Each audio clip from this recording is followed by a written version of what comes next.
दोस्तों, ओडिशा राज्य जो मुख्य रूप से भगवान जगन्नाथ मंदिर के रथ यात्रा के लिए पूरी दुनिया भर मशहूर है,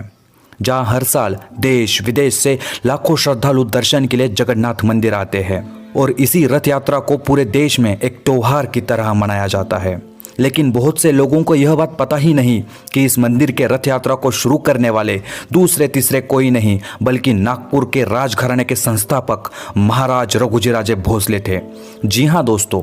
यह मंदिर एक समय धन और वैभव से काफी संपन्नशाली था, परंतु इस मंदिर में स्थित धन की लालसा में कई सारे विदेशी आक्रमणकारियों ने इस मंदिर को लूटा, जिसमें फिरोज शाह तुगलक, जहांगीर, अकबर, औरंगजेब, बंगाल के नवाब जैसे कई सारे बड़े बड़े शासक समाविष्ट थे, जिन्होंने केवल मंदिर की धन संपत्ति को ही नहीं लूटा बल्कि मंदिर के बहुत से हिस्सों को भी तोड़ दिया और मंदिर के आसपास रहने वाले हिंदुओं को मारकर बड़े पैमाने पर रक्तपात किया, जिसकी वजह से मूर्तियों को हर बार मंदिर से बाहर सुरक्षित स्थान पर स्थलांतरित करना पड़ता था।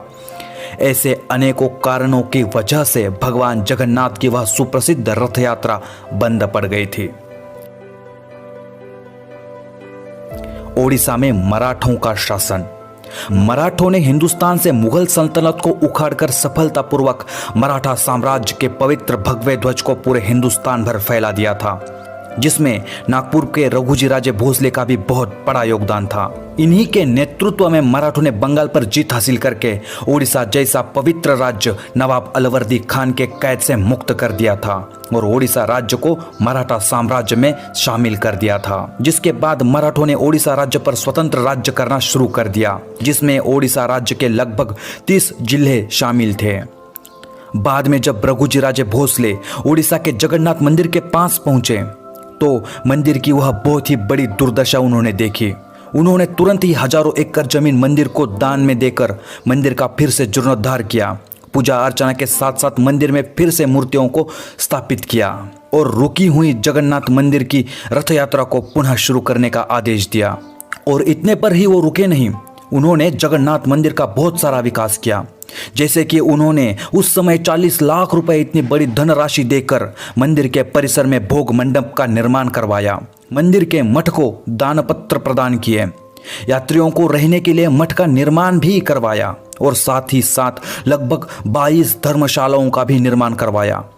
और इतना ही नहीं, जगन्नाथ मंदिर के महाद्वार के पास 34 फुट का अरुण स्तंभ है, जो जगन्नाथ मंदिर के 25 फुट के अंतर पर है, उसे भी मराठों ने ही स्थापित किया था। और मराठा शासन काल में उस समय सालाना 20,000 रुपए जगन्नाथ मंदिर की रथ यात्रा पर खर्च कर दिए जाते थे। और इसके अलावा भारत के सभी राज्यों के लोगों को जगन्नाथ मंदिर का दर्शन हो सके, इसलिए उड़ीसा के कटक से कोलकाता, नागपुर, जयपुर, मद्रास, विशाखापट्टनम, कलिंगपट्टनम जैसे अनेक रोडों का निर्माण भी मराठा शासन काल में ही किया गया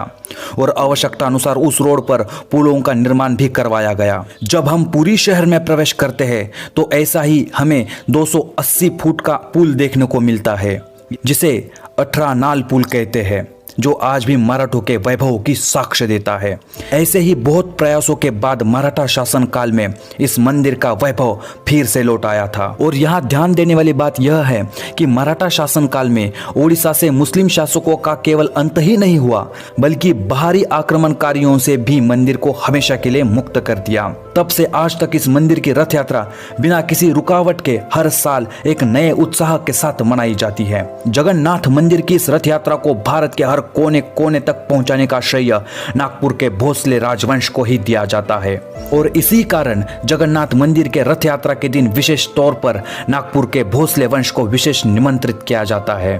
और इसी प्रकार आज हमने भगवान जगन्नाथ मंदिर का मराठा शासन काल में किया गया योगदान एवं जीर्णोद्धार इस बारे में हमने जानकारी प्राप्त की। अगर वीडियो अच्छी लगे तो वीडियो को ज्यादा से ज्यादा भाइयों तक शेयर